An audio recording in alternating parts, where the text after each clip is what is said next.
आप सभी को नमस्कार। आज हम पढ़ेंगे गैंग्रीन कहानी। रोज़ रोज़ भी है इसका नाम, जो प्रकाशित हुआ था मई 1934 में। यह आत्मकथात्मक शैली है, उत्तम पुरुष शैली। 1934 में प्रकाशित हुई, जिसके लेखक हैं अज्ञे जी। जो रोज़ कहानी है 1934 में पारिवारिक जीवन पर आधारित है। अज्ञे की दाम्पत्य जीवन की एक रसता और ऊब को रेखांकित करने वाली एक प्रभावशाली और बेजोड़ कहानी है। इस कहानी में जो केंद्र है उसमें लेखक स्वयं है।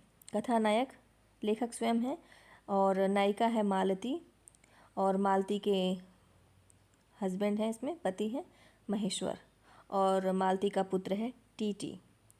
तो इस बारे में हम लोग यह देखेंगे कि सामाजिक बोध एवं मध्य वर्ग के जो परिवार हैं उसमें नारी की उबन घुटन और एक रास्ता के फलक पर इस कहानी में बहुत कुछ दिया हुआ है। अब हम शुरू करते हैं। दोपहर में उस सूने आंगन में पैर रखते हुए मुझे जान पड़ा मानो उस पर किसी शाप की छाया मंडरा रही हो। उसके वातावरण में कुछ ऐसा अकथ्य, अस्पृश्य किंतु फिर भी बोझल और प्रकंपमय और घना सा फैल रहा था। मेरी आहट सुनते ही मालती बाहर निकली। मुझे देखकर, पहचान कर उसकी मुरझाई हुई मुख मुद्रा तनिक से मीठे विस्मय से जागी सी और फिर पूर्ववत हो गई। उसने कहा, आ जाओ, और बिना उत्तर की प्रतीक्षा किए भीतर की ओर चली। मैं भी उसके पीछे हो लिया। भीतर पहुंचकर मैंने पूछा, वे यहाँ नहीं हैं? अभी आए नहीं, दफ्तर में हैं, थोड़ी देर बाद आ जाएंगे। कोई 1:30-2 बजे आया करते हैं। कब गए हुए हैं? सवेरे उठते ही चले जाते हैं। मैं हूँ कर पूछने को हुआ, और तुम इतनी देर क्या करती हो? पर फिर सोचा, आते ही एकाएक प्रश्न ठीक नहीं है। मैं कमरे के चारों ओर देखने लगा। मैं मतलब भैया गे जी हैं। मालती एक पंखा उठा लाई और मुझे हवा करने लगी। मैंने आपत्ति करते हुए कहा, नहीं, मुझे नहीं चाहिए। पर वह नहीं मानी। बोली, वाह, चाहिए कैसे नहीं, इतनी धूप में तो आए हो यहाँ तो। मैंने कहा, अच्छा लाओ, मुझे दे दो। वह शायद ना करने वाली थी, पर तभी दूसरे कमरे से शिशु के रोने की आवाज़ सुनकर उसने चुपचाप पंखा मुझे दे दिया और घुटनों पर हाथ टेक कर एक थकी हुई करके उठी और भीतर चली गई। मैं उसके जाते हुए दुबले शरीर को देखकर सोचता रहा, यह क्या है? यह कैसी छाया सी इस घर पर छाई हुई है। मालती मेरे दूर के रिश्ते की बहन है, किंतु उसे सखी कहना ही उचित है, क्योंकि हमारा परस्पर संबंध सख्य का ही रहा है। हम बचपन से इकट्ठे खेले हैं, इकट्ठे लड़े और पिटे हैं, और हमारी पढ़ाई भी बहुत सी इकट्ठी ही हुई है, और हमारे व्यवहार में सदा सख्य की स्वेच्छा और स्वच्छंदता रही है। वह कभी भी भ्रातृत्व के या बड़े छोटेपन के बंधनों में नहीं घिरा। मैं आज कोई 4 वर्ष बाद उसे देखने आया हूँ। देखना लिखा है। मैं आज कोई 4 वर्ष बाद उसे देखने आया हूँ। जब मैंने उसे इससे पूर्व देखा था तब वह लड़की ही थी। अब वह विवाहिता है, एक बच्चे की माँ भी है। इसमें कोई परिवर्तन उसमें आया होगा, और यदि आया होगा तो क्या, यह मैंने अभी तक सोचा नहीं था। किंतु अब उसकी पीठ की ओर देखता हुआ मैं सोच रहा था, यह कैसी छाया इस घर पर छाई हुई है, और विशेषतया मालती पर। मालती बच्चे को लेकर लौट आई और फिर मुझसे कुछ दूर नीचे बिछी हुई दरी पर बैठ गई। मैंने अपनी कुर्सी घुमाकर कुछ उसकी ओर उन्मुख होकर पूछा, इसका नाम क्या है? मालती ने बच्चे की ओर देखते हुए उत्तर दिया, नाम तो कोई निश्चित नहीं किया, वैसे टीटी कहते हैं। मैंने उसे बुलाया, टीटी टीटी आ जा, पर वह अपनी बड़ी बड़ी आंखों से मेरी ओर देखता हुआ अपनी माँ से चिपट गया और रुआंसा होकर कहने लगा, हूँ करके रो रहा होगा। मालती ने फिर उसकी ओर एक नज़र देखा और फिर बाहर आंगन की ओर देखने लगी। काफ़ी देर मौन रहा। थोड़ी देर तक तो वह मौन आकस्मिक ही था, जिसमें मैं प्रतीक्षा में था कि मालती से कुछ पूछे। किंतु उसके बाद एकाएक मुझे ध्यान हुआ, मालती ने कोई बात ही नहीं की। यह भी नहीं पूछा कि मैं कैसा हूँ, कैसे आया हूँ। चुप बैठी है।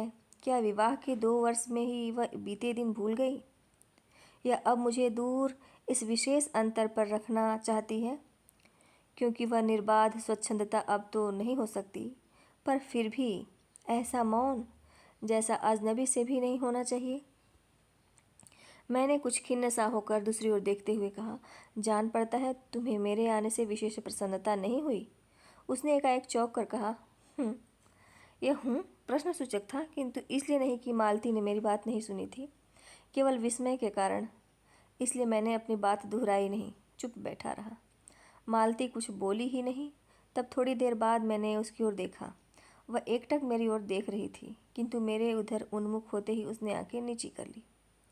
फिर भी मैंने देखा, उन आंखों में कुछ विचित्र सा भाव था, मानो मालती के भीतर कहीं कुछ चेष्टा कर रहा हो, किसी बीती हुई बात को याद करने की, किसी बिखरे हुए वायुमंडल को पुनः जगाकर गतिमान करने की, किसी टूटे हुए व्यवहार तंतु को पुनर्जीवित करने की, और चेष्टा में सफल न हो रहा हो। वैसे देर से प्रयोग में न लाए हुए अंग को व्यक्ति एकाएक उठाने लगे और पाए कि वह उठता ही नहीं, चिर विस्मृति में मानो मर गया है। उतने क्षीण बल से, यद्यपि वह सारा प्राप्य बल है, उठ नहीं सकता। मुझे ऐसा जान पड़ा मानो किसी जीवित प्राणी के गले में किसी मृत जंतु का तौक डाल दिया गया हो। वह उसे उतारकर फेंकना चाहे पर उतर न पाए। तभी किसी ने किवाड़ खटखटाए। मैंने मालती की ओर देखा, पर वह हिली नहीं। जब किवाड़ दूसरी बार खटखटाए गए, तब वह शिशु को अलग करके उठी और किवाड़ खोलने लगी। वे यानी मालती के पति आए। मैंने उन्हें पहली बार देखा था, यद्यपि फ़ोटो से उन्हें पहचानता था। परिचय हुआ, मालती खाना तैयार करने आंगन में चली गई और हम दोनों भीतर बैठकर बातचीत करने लगे। उनकी नौकरी के बारे में, उनके जीवन के बारे में, उस स्थान के बारे में और ऐसे अन्य विषयों के बारे में जो पहले परिचय पर उठा करते हैं, एक तरह का स्वरक्षात्मक कवच बनकर। मालती के पति का नाम है महेश्वर। वह एक पहाड़ी गांव में सरकारी डिस्पेंसरी के डॉक्टर हैं। उसी हैसियत से इन क्वार्टरों में रहते हैं। प्रातःकाल 7 बजे डिस्पेंसरी चले जाते हैं और 1:30 या 2 बजे लौटते हैं। उसके बाद दोपहर भर छुट्टी रहती है। केवल शाम को 1-2 घंटे फिर चक्कर लगाने के लिए जाते हैं। डिस्पेंसरी के साथ के छोटे से अस्पताल में पड़े हुए रोगियों को देखने और अन्य जरूरी हिदायतें करने। उनका जीवन भी बिल्कुल एक निर्दिष्ट ढर्रे पर चलता है। नित्य वही काम, उसी प्रकार के मरीज, वही हिदायतें, वही नुस्खे, वही दवाइयाँ। वह स्वयं उकताए हुए हैं और इसीलिए और साथ ही इस भयंकर गर्मी के कारण वह अपने फुर्सत के समय में भी सुस्त ही रहते हैं। मालती हम दोनों के लिए खाना ले आई। मैंने पूछा, तुम नहीं खाओगी या खा चुकी? महेश्वर बोले कुछ हंसकर, वह पीछे खाया करती है। पति 2:30 बजे खाना खाने आते हैं, इसलिए पत्नी 3 बजे तक भूखी बैठी रहेगी। महेश्वर खाना आरंभ करते हुए मेरी ओर देखकर बोले, आपको तो खाने का मज़ा क्या ही आएगा, ऐसे बेवक्त खा रहे हैं। मैंने उत्तर दिया, वाह, देर से खाने पर तो और अच्छा लगता है। भूख बढ़ी हुई होती है, पर शायद मालती बहन को कष्ट होगा। मालती टोक कर बोली, मेरे लिए तो यह नई बात नहीं है, रोज़ ही ऐसा होता है। मालती बच्चे को गोद में लिए हुई थी। बच्चा रो रहा था, पर उसकी ओर कोई भी ध्यान नहीं दे रहा था। मैंने कहा, यह रोता क्यों है? मालती बोली, हो ही गया है चिड़चिड़ा सा, हमेशा ही ऐसा रहता है। फिर बच्चे को डांट कर कहा, चुप कर, जिससे वह और भी रोने लगा। मालती ने भूमि पर बैठा दिया और बोली, अच्छा ले, रो ले, और रोटी लेने आंगन की ओर चली गई। जब हमने भोजन समाप्त किया तब 3 बजने वाले थे। महेश्वर ने बताया कि उन्हें आज जल्दी अस्पताल जाना है। यहाँ 1-2 चिंताजनक केस आए हुए हैं जिनका ऑपरेशन करना पड़ेगा। 2 की शायद टांग काटनी पड़े, गैंग्रीन हो गया है। थोड़ी ही देर में वह चले गए। मालती की वाड़ बंद कर आई और मेरे पास बैठने ही लगी थी कि मैंने कहा, अब खाना तो खा लो, मैं उतनी देर टीटी से खेलता हूँ। वह बोली, खा लूँगी, मेरे खाने की कौन बात है, किंतु चली गई। मैं टीटी को हाथ में लेकर झुलाने लगा, जिससे वह कुछ देर के लिए शांत हो गया। दूर, शायद अस्पताल में ही, 3 खड़के। एकाएक मैं चौंका। मैंने सुना, मालती वहीं आंगन में बैठी अपने आप ही एक लंबी सी थकी हुई सांस के साथ कह रही है, 3 बज गए, मानो बड़ी तपस्या के बाद कोई कार्य संपन्न हो गया हो। थोड़ी देर में मालती फिर आ गई। मैंने पूछा, तुम्हारे लिए कुछ बचा भी था? सब कुछ तो बहुत था, उसने बोला। हाँ बहुत था, भाजी तो सारा मैं ही खा गया था। वहाँ बचा हुआ होगा नहीं, यूं ही रौब तो न जमाओ कि बहुत था, मैंने हंसकर कहा। मालती मानो किसी और विषय की बात कहती हुई बोली, यहाँ सब्जी वब्जी तो कुछ होती ही नहीं, कोई आता जाता है तो नीचे से मंगा लेते हैं। मुझे आए 15 दिन हुए हैं, जो सब्जी साथ लाए थे वही अभी बरती जा रही है। मैंने पूछा, नौकर कोई नहीं है? वह बोलती, कोई ठीक मिला नहीं, शायद 1-2 दिन में हो जाए। बर्तन भी तुम मांजती हो? वह कहती, और कौन? कहकर मालती क्षण भर आंगन में जाकर लौट आई। मैंने पूछा, कहाँ गई थी? आज पानी ही नहीं है, बर्तन कैसे मजेंगे? फिर पूछते हैं, क्यों, पानी को क्या हुआ? रोज ही होता है, कभी वक्त पर तो आता नहीं। आज शाम को 7 बजे आएगा, तब बर्तन मजेंगे। चलो, तुम्हें 7 बजे तक छुट्टी हुई। कहते हुए मैं मन ही मन सोचने लगा, अब इसे रात के 11 बजे तक काम करना पड़ेगा, छुट्टी क्या खाक हुई? ये उसने कहा। मेरे पास कोई उत्तर नहीं था, पर मेरी सहायता टीटी ने की। एकाएक फिर रोने लगा और मालती के पास जाने की चेष्टा करने लगा। मैंने उसे दे दिया। थोड़ी देर फिर मौन रहा। मैंने जेब से अपनी नोटबुक निकाली और पिछले दिनों के लिखे हुए नोट देखने लगा। तब मालती को याद आया कि उसने मेरे आने का कारण तो पूछा नहीं, और बोली, यहाँ आए कैसे? मैंने कहा ही तो। अच्छा, अब याद आया, तुमसे मिलने आया था। और क्या करने? तो 1 दिन रहोगे ना? नहीं, कल चला जाऊँगा, ज़रूरी जाना है। मालती कुछ नहीं बोली, कुछ खिन्न सी हो गई। मैं फिर नोटबुक की तरफ देखने लगा। थोड़ी देर बाद मुझे भी ध्यान हुआ, मैं आया हूँ तो मालती से मिलने, किंतु यहाँ वह बात करने को बैठी है और मैं पढ़ रहा हूँ। पर बात भी क्या की जाए? मुझे ऐसा लग रहा था कि इस घर पर जो छाया घिरी हुई है वह अज्ञात रहकर भी मानो मुझे भी वश में कर रही है। मैं भी वैसा ही नीरस निर्जीव सा हो रहा हूँ, जैसे, हाँ, जैसे यह घर, जैसे मालती। मैंने पूछा, तुम कुछ पढ़ती लिखती नहीं? मैं चारों ओर देखने लगा कि कहीं किताबें दिख पड़े। यहाँ, कहकर मालती थोड़ा सा हंस दी। वह हंसी कह रही थी, यहाँ पढ़ने को क्या? मैंने कहा, अच्छा, मैं वापस जाकर ज़रूर कुछ पुस्तकें भेज दूंगा। और वार्तालाप फिर समाप्त हो गई। थोड़ी देर बाद मालती ने फिर पूछा, आए कैसे हो लारी में? पैदल? इतनी दूर, बड़ी हिम्मत की, आखिर तुमसे मिलने आया हूँ। ऐसे ही आए हो? नहीं, कूली पीछे आ रहा है सामान लेकर, मैं सोचा बिस्तरा ले ही चलूँ।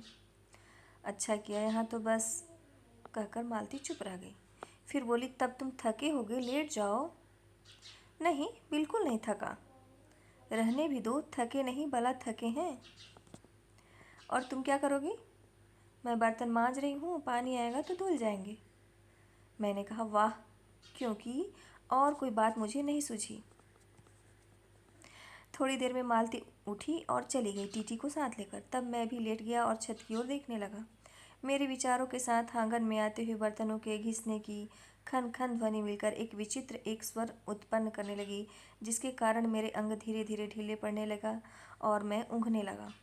एकाएक स्वर टूट गया। वह एक स्वर टूट गया, मौन हो गया। इससे मेरी तंद्रा भी टूटी। मैं उस मौन में सुनने लगा।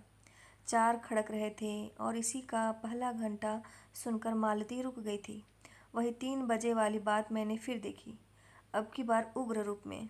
मैंने सुना, मालती एक बिल्कुल अनैच्छिक, अनुभूतिहीन, नीरस, यंत्रवत, वह भी थके हुए यंत्र के से स्वर में कह रही है, 4 बज गए। मानो इस अनैच्छिक समय को गिनने में ही उसका मशीन तुल्य जीवन बीतता हो। वैसे ही जैसे मोटर का स्पीडोमीटर यंत्रवत फासला नापता जाता है और यंत्रवत विश्रांत स्वर में कहता है, किससे? कि मैंने अपने अमित शून्य पथ का इतना अंश तय कर लिया, न जाने कब कैसे मुझे नींद आ गई। तब 6 कभी के बज चुके थे। तब किसी के आने की आहट से मेरी नींद खुली और मैंने देखा कि महेश्वर लौट आए हैं और उनके साथ ही बिस्तर लिए हुए मेरा कूली। मैं मुँह धोने को, पानी मांगने को ही था कि मुझे याद आया, पानी नहीं होगा। मैंने हाथों से मुंह पोंछते पोंछते महेश्वर से पूछा, आपने बड़ी देर की। उन्होंने किंचित ग्लानि भरे स्वर में कहा, हाँ, आज वह गैंग्रीन का ऑपरेशन करना ही पड़ा। एक कर आया हूँ, दूसरे को एम्बुलेंस में बड़े अस्पताल भिजवा दिया है। मैंने पूछा, गैंग्रीन कैसे हो गया? एक कांटा चुभा था, उसी से हो गया। बड़े लापरवाह लोग होते हैं यहाँ के। मैंने पूछा, यहाँ आपको केस अच्छे मिल जाते हैं? आय के लिहाज से नहीं, डॉक्टरी के अभ्यास के लिए? बोले, हाँ मिल ही जाते हैं। यही गैंग्रीन, हर दूसरे चौथे दिन एक केस आ जाता है, नीचे बड़े अस्पतालों में भी। मालती आंगन से ही सुन रही थी, अब आ गई। बोली, हाँ केस बनाते देर क्या लगती है? कांटा चुभा था, इस पर टांग काटनी पड़े, यह भी कोई डॉक्टरी है? हर दूसरे दिन किसी की टांग, किसी की बाँह काट आते हैं, इसी का नाम है अच्छा अभ्यास। महेश्वर हंसे, बोले, न काटे तो उसकी जान गंवाएं। हाँ, पहले तो दुनिया में कांटे ही नहीं होते होंगे। आज तक तो सुना नहीं था कि कांटों के चुभने से मर जाते हैं।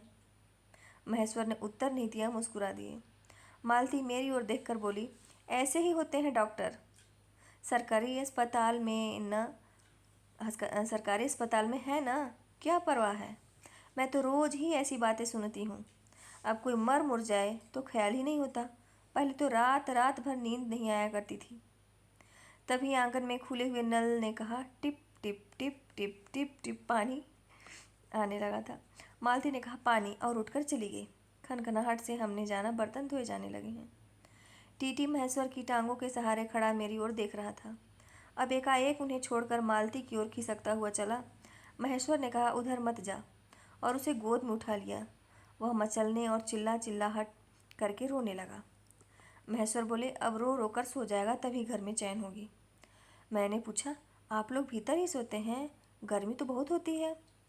होने को तो मच्छर भी बहुत होते हैं, पर यह लोहे के पलंग उठाकर बाहर कौन ले जाए? अब के नीचे जाएंगे तो चारपाइयाँ ले आएंगे। फिर कुछ रुक कर बोले, आज तो बाहर ही सोएंगे, आपके आने का इतना लाभ ही होगा। टीटी अभी तक रोता ही जा रहा था। महेश्वर ने उसे एक पलंग पर बिठा दिया और पलंग बाहर खींचने लगे। मैंने कहा, मैं मदद करता हूँ, और दूसरी ओर से पलंग उठाकर निकलवा दिए। अब हम तीनों, महेश्वर, टीटी और मैं, दोनों दो पलंगों पर बैठ गए। महेश्वर, टीटी और मैं दो पलंगों पर बैठ गए और वार्तालाप के लिए उपयुक्त विषय न पाकर उस कमी को छुपाने के लिए टीटी से खेलने लगे। बाहर आकर वह कुछ चुप हो गया था, किंतु बीच बीच में जैसे एकाएक कोई भूला हुआ कर्तव्य याद करके रो उठता था और फिर एकदम चुप हो जाता था। और कभी कभी हम हंस पड़ते थे या महेश्वर उसके बारे में कुछ बात कह देते थे। मालती बर्तन धो चुकी थी। जब वह उन्हें लेकर आंगन के एक ओर रसोई के छप्पर की ओर चली, तब महेश्वर ने कहा, थोड़े से आम लाया हूँ, वह भी धो लेना। कहाँ हैं? अंगीठी पर रखे हैं, कागज़ में लिपटे हुए। मालती ने भीतर जाकर आम उठाए और अपने आंचल में डाल लिए।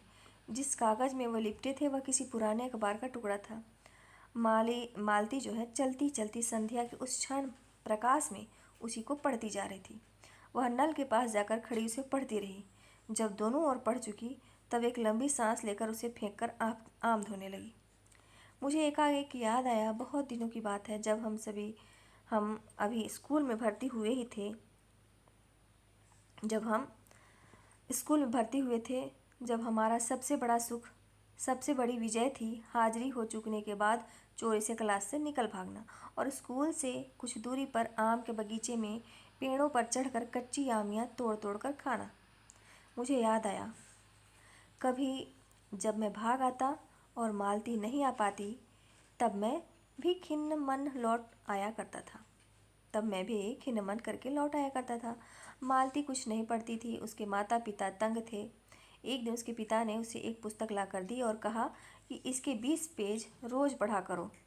हफ्ते भर बाद मैं देखूं कि इसे समाप्त कर चुकी हो, नहीं तो मार मार कर चमड़ी उधेड़ दूंगा। मालती ने चुपचाप किताब ले ली, पर क्या उसने पढ़ी? वह नित्य ही उसके 10 पन्ने 20 पेज फाड़ कर फेंक देती, अपने खेल में किसी भांति फर्क न पड़ने देती। जब 8वें दिन उसके पिता ने पूछा, किताब समाप्त कर ली? तो उत्तर दिया, हाँ कर ली। पिता ने कहा, लाओ मैं प्रश्न पूछूंगा। तो चुप खड़ी रही। पिता ने कहा तो उद्वत स्वर में बोली, किताब मैंने फाड़ कर फेंक दी है, मैं नहीं पढ़ूंगी। उसके बाद वह बहुत पीटी, पर वह अलग बात है। इस समय मैं यही सोच रहा था कि वह उद्वत और चंचल मालती आज कितनी सीधी हो गई है, कितनी शांत और एक अखबार के टुकड़े को तरसती है। यह क्या? यह तभी महेश्वर ने पूछा, रोटी कब बनेगी? बस अभी बनाती हूँ। पर अब की बार जब मालती रसोई की ओर चली तब टीटी की कर्तव्य भावना बहुत विस्तीर्ण हो गई। वह मालती की ओर हाथ बढ़ाकर रोने लगा और नहीं माना। मालती उसे भी गोद में लेकर चली गई। रसोई में बैठकर एक हाथ से उसे थपकने और दूसरे से कई छोटे छोटे डिब्बे उठाकर अपने सामने रखने लगी। और हम दोनों चुपचाप रात्रि की और भोजन की और एक दूसरे के कुछ कहने की और न जाने किस किस न्यूनता की पूर्ति की प्रतीक्षा करने लगे। हम भोजन कर चुके थे और बिस्तरों पर लेट गए थे और टीटी सो गया था। मालती पलंग के एक ओर मोमजामा बिछाकर उसे उस पर लिटा गई थी। वह सो गया था पर नींद में कभी कभी चौंक उठता था। एक बार तो उठकर बैठ भी गया था पर तुरंत ही लेट गया। मैंने महेश्वर से पूछा, आप तो थके होंगे, सो जाइए। वह बोले, थके तो आप अधिक होंगे, 18 मील पैदल चल कर आए हैं। किंतु उनके स्वर ने मानो जोड़ दिया, थका तो मैं भी हूँ।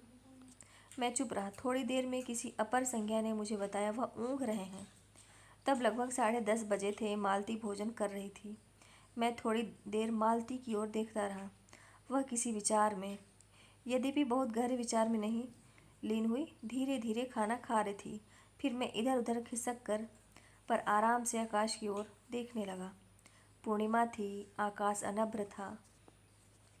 मैंने देखा उस सरकारी क्वार्टर की दिन में अत्यंत शुष्क और नीरस लगने वाले स्लेट की छत भी चांदनी में चमक रही थी है। अत्यंत शीतलता और स्निग्धता से छलक रही है, मानो चंद्रिका उन पर से बहती हुई आ रही हो, झर रही हो। मैंने देखा पवन में चीड़ के वृक्ष, गर्मी से सूख कर मटमैले हुए चीड़ के वृक्ष धीरे धीरे गा रहे हों कोई राग जो कोमल है किंतु करुण नहीं, अशांतिमय है किंतु उद्वेगमय नहीं। मैंने देखा प्रकाश से धुंधले नीले आकाश के तट पर जो चमगादड़ नीरव उड़ान से चक्कर काट रहे हैं वे भी सुंदर दिखते हैं। मैंने देखा दिन भर की तपन, अशांति, थकान, दाह पहाड़ों में से भाप से उठकर वातावरण में खोए जा रहे हैं। जिसे ग्रहण करने के लिए, जिस चीज़ को ग्रहण करने के लिए पर्वत शिशुओं ने अपनी चीड़ वृक्ष रूपी भुजाएं आकाश की ओर बढ़ा रखी हैं। पर यह सब मैंने ही देखा, अकेले मैंने। महेश्वर ऊँघ रहे थे और मालती उस समय भोजन से निवृत्त होकर दही जमाने के लिए मिट्टी का बर्तन गर्म पानी से धो रही थी और कह रही थी, अभी छुट्टी हुई जाती है। और मेरे कहने पर ही कि 11 बजने वाले हैं धीरे से सिर हिलाकर जता रही थी कि रोज ही इतने बज जाते हैं। मालती ने वह सब कुछ नहीं देखा। मालती का जीवन अपनी रोज की नियत गति से बहा जा रहा था और एक चंद्रमा की चंद्रिका के लिए, एक संसार के लिए रुकने को तैयार नहीं था। चांदनी में शिशु कैसा लगता है, इस अलस जिज्ञासा से मैंने टीटी की ओर देखा और वह एकाएक मानो किसी शैशवोचित वामता से उठा और खिसक कर पलंग से नीचे गिर पड़ा और चिल्ला चिल्ला कर रोने लगा। महेश्वर ने चौंक कर कहा, क्या हुआ? मैं झपट कर